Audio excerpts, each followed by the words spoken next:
bande Kouaïbi que Francis Moulaja Azali, président national et MPD, et mouvement de patriotes pour la démocratie. Je m'excuse, et puis Azali Moko, Yabaye Oyo,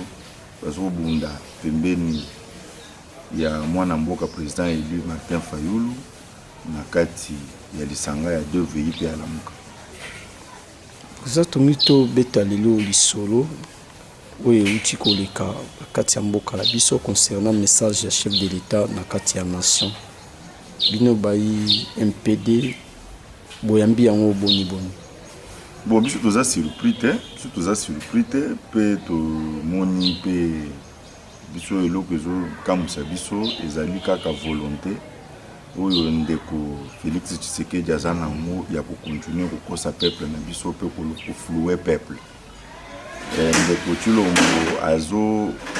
azolinga abosanisa peuple mabe nyonso ya sali na ndeko Kabila basali peuple na biso. Alors lokola akosaki peuple mingi aprometaki peuple makambo ebele yango wana lelo ndeko Tshisekedi nyonso za on sait déjà créer diversion bengi na français diversion ya kosala discours ya ko présenter moninga na ye Kabila lokola le seul responsable ya crise tozana mona mboko non biso toyebi ke crise tozana mona mboko eza ndeko Kabila na ndeko Tshilombo Tshisekedi batu bazana la base ya crise za na mboko. Ndeko Tshilombo a géré mboko pendant 2 ans a même projet mon côté ya société na mboko yo. Ndeko Tshilombo asali projet à 100 jours lelo bozo mona ndenge ba escalier na ya to azo atelemisi balabala ti lelo 2 ans et tout quoi aussi la tête. Ndeko Tshilombo abimisi ba slogan awa ya makambo etali a gratuité de l'enseignement lelo gratuité de l'enseignement. Ndeko Tshilombo akomi ko dévier pour tout na ye évolution gratuité de l'enseignement. Ndeko Tshilombo promettre ba fonctionnaire à l'état, promettre ba enseignant ba mampinga ya mboka na biso salaire ya malamu vie malamu 2 ans yango. Ndeko Félix Tshisekedi apesi loko mon côté. Ndeko Félix Tshisekedi alaki batu ya est ke ye soka zu pouvoir azoya kofanda na bango kuna po bitumba esila ti lelo bitumba na est ba peuple congolais ko kufa. Ndeko Tshilombo aza na réponse na solution te lelo oui biso bandeko oyo bele ba mesene komona biso bilili na yo bayebi ke Francis Moulaja Azali, président national ya mouvement de patriotes pour la démocratie MPD, pe azali moko ya ba oyo baza na sima ya mwana mboka président élu Martin Fayulu na kati ya lisanga na biso ya 2 VI pe na lisanga ya Lamuka. Voilà. Le président Tontoye ba na nyonso tikolika comme message ya chef de l'État na nation MPD boyambi yango ndenge biso na MPD to yambi yango penza na mawa pe na kukamwa komona ndeko Félix Tshisekedi asoko continuer na politique wana ya continuer kokosa peuple na biso. Ndeko Tshilombo asali discours uniquement kana bit ya koflouer ndenge babaka na français kokosa population na biso ko désorienter population na biso vers makamusu parce qu'ayebi que suka ya mbula ya moyo peuple na biso zozela ye a présenter bango ba apesa ngo ba réponse na misala nyonso ya sali pendant mbula mibale na mboko oyo parce que il faut ça le message à la nation apesa bilan na ya makambo asali na mboka na biso pendant 2 ans. Ndeko Tshilombo ayebi ki azana eloko présenter na peuple na biso te yango il faut aluka bouc émissaire na ngala ki sa peuple na biso ke soki lelo makambo nyonso alakaki peuple na biso vie ya malamu bakolia 4 fois akufuta ba fonctionnaire mbongo ya malunga ba soda batu nyonso bakozwa salaire ya solo akosala banzela ba hôpitaux. Alors ayebi ki asali loko moko te nde ngala ki sa peuple congolais ke ezali kaka ndeko Kabila muto azali responsable batu na ye et pourtant ye na ndeko Kabila to baza ba responsable la crise to zana ngo surtout ye nde muto alaki peuple na biso ya est ke soki nga na zwi pouvoir na koya kofana na bino mpona sisa guerre na est ndeko chilombo ti lelo ake kofana na est te bato bakonti kokufa na est ti lelo bato bazokufa mikolo nyonso to na est ya mboka na biso ndeko Félix Tshisekedi ayeli bato ayebi ke tozozela ayebisa biso bilan ya 100 jours oyo tozomonaka baescalier na kati ya babalabala ezokobotaka bambouteillage ezokosila te me mbongo nyonso basi babimisa na bakese ya leta bakabula la preuve ane ke bato nyonso baza na makala kuna baza bato bauti epa na ye oyo adirige na bango mboka donc badetourner na mboka na biso ndeko Tshilombo alingi te na suka ya mbula ndenge tokomi na suka mbula bo ayebisa biso tokomi wapi na gratuité de l'enseignement ayebi ke peuple ezozela ayebisa bato bilan ya gratuité de l'enseignement ayebi ke bato bazozela ti lelo mpona nini asinye nanu annulation badécision ya minembwe te oyo aprometaki peuple na biso na est te peuple congolais mobimba ndeko Tshilombo ayebi ke na moi ya lelo na bangi na biso mbongo ezali lisusu te bareserve nyonso asilisa alors peuple ezozela ayebisa peuple eloko nini asali pendant 2 ans eloko nini asali pendant 2 ans soki eza kaka continuité ya pouvoir ya partenaire na ye Kabila oyo bazokontinue na politique ya kokangaka bato kokanga bajournaliste kokanga baopposant lelo motu lelo akritike likambo ndeko Tshilombo ozokosala te il faut bakanga ye nde bila même bakasho ya anero alobaki ya kokanga yango bakadena ti lelo nayebi te soki bakadena esili na wenze yango wana nde azokanga bakasho wana te mais lelo etondi na baopposant etondi na bato société civile donc ndeko na ngai biso tokobeta sete na bapeuple na biso bazala distrait te peuple alamuka azala distrait te na discours wana eza discours ya kolalisa bango pungi eza discours ya kolalisa peuple na biso pungi entre temps ndeko Tshilombo aza na incapacité ya kogere mboka mpe azolekisa peuple na biso temps pour rien mpo ayebi ke solution ya crise oyo toza nango eza bitumba ya ye na ndeko Kabila te ezali nde association ye asala na ndeko Kabila ya koconfisque pouvoir ya peuple mpe kondima kose faire nommé par ndeko Kabila eza crise ya légitimité oyo ezosala ke moyen partenaire aya koinvestir na mboka na biso ezali te c'est ça la crise et crise wana biso tozo topropose yango mpe tozokontinue koyebisa ye ke solution eza kaka soki tovandi na dialogue pour to résoudre crise to réformer bainstitution na biso tozongisa pouvoir na maboko ya peuple nde mutu akodeside soki réellement avotaki ye soki réellement apesaki ndeko Kabila majorité aza nango na parlement wana peuple mutu akoconfirme yango à travers les élections anticipées après baréforme aseni mpe ya cour constitutionnelle voilà ndeko na ngai makambo oyo peuple azozela makambo oyo kozobimisa mboka na biso na difficulté ya crise toza nango olobi yango ndeko Félix Tshisekedi akomi na logique ya kocréer aka baspectacle oyo kodetourne peuple na biso mpe oyo kosalaka bato babosana kotuna ye baquestion ndenge azokamba mboka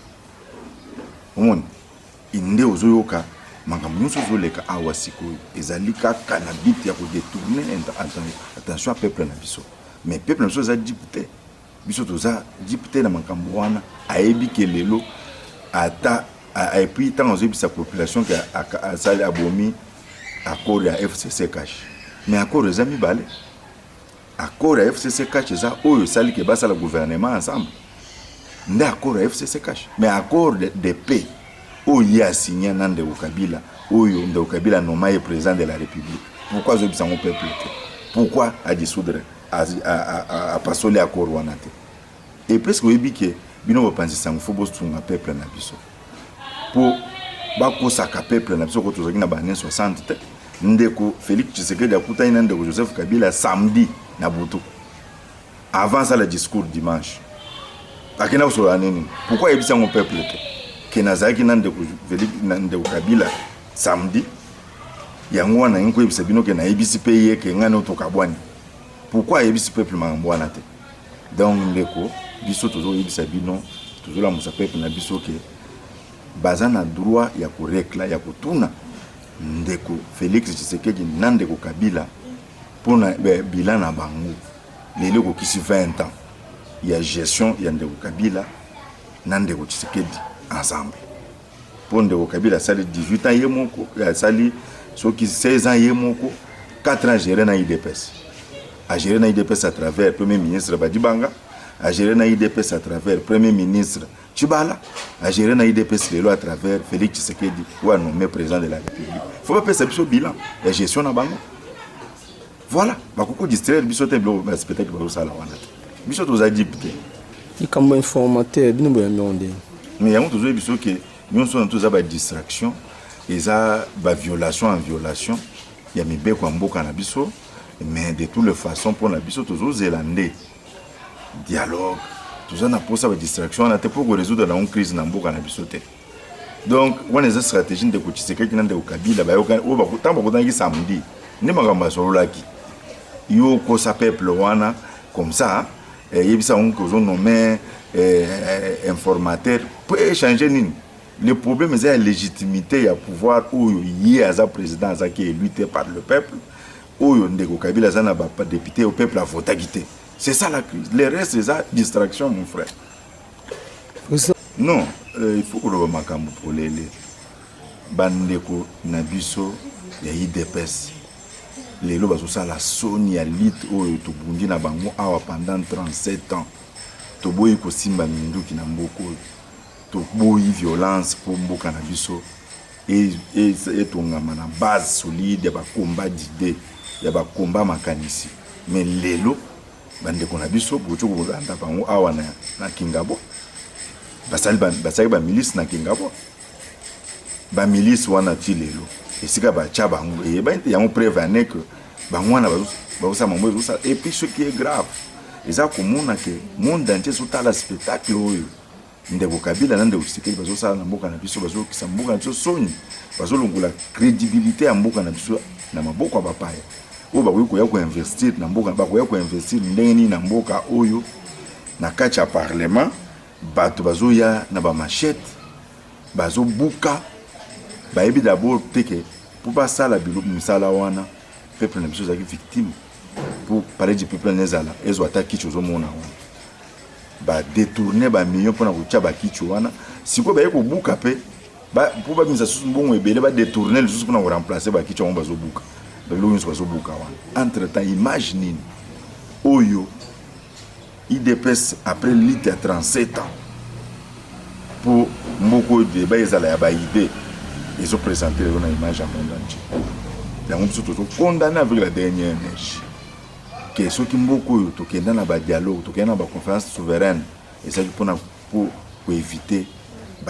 sonyo mboka zo studier. To tolérer biloko ndengwana te pour na batu oyo ba ke kokutana na monili butu sans même bato bazo pensa ba kicha baza la société.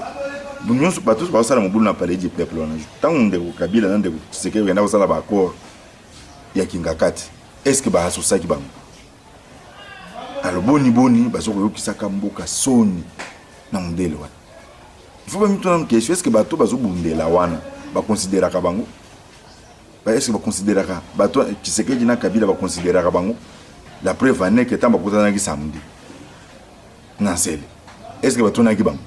est-ce que ba yebi atama ngamuni ndeko Kabila ndeko Tshisekedi ba sorola ki samedi avant ça le discours à dimanche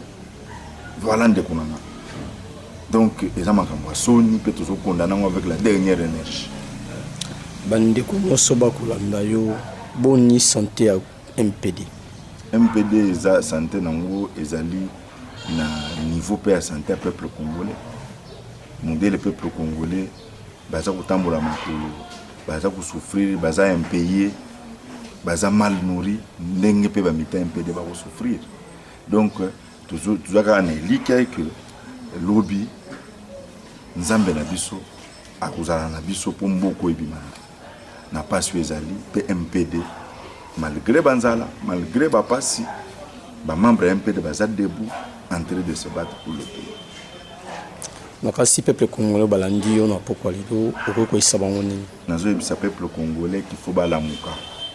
peuple congolais batika ko sikombe na ba distraction peuple congolais faut bayeba ke bango nde ba souverain oyo ba pesa ka bato pouvoir et que mutu moko te akoki kozwa pouvoir en dehors na bango pe engager bango te surtout ndambo ya peuple oyo bazosalaka busoni wana na palais du peuple pe na babalabala lelo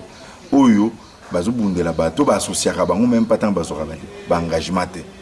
donc nazosenga bango bamitia na esika ya un peuple souverain souveraineté biso tobundeli oyo balumumba batikeli basopeli makila na mboko souveraineté oyo basimoki mbango bakufeli bakimba vita bakufeli souveraineté oyo bamillion de congolais bakufi na mboko ekokozala te hypothéqué na façon oyo idps na pe perdre bazokosepresente biso baspectacle oyo te yango nazobisa peuple batelema d'abord na remercie bango mingi parce que na mobulu wana so omoni sur 11 millions d'habitants ya Kisasa omonaka ezaka groupe ya bafanatique moko oyo bato moko drogué nde bakosala biloko wana ya busoni. Tout le peuple est en train de regarder, mais le peuple va dire d'ici là. Merci, Président. Merci.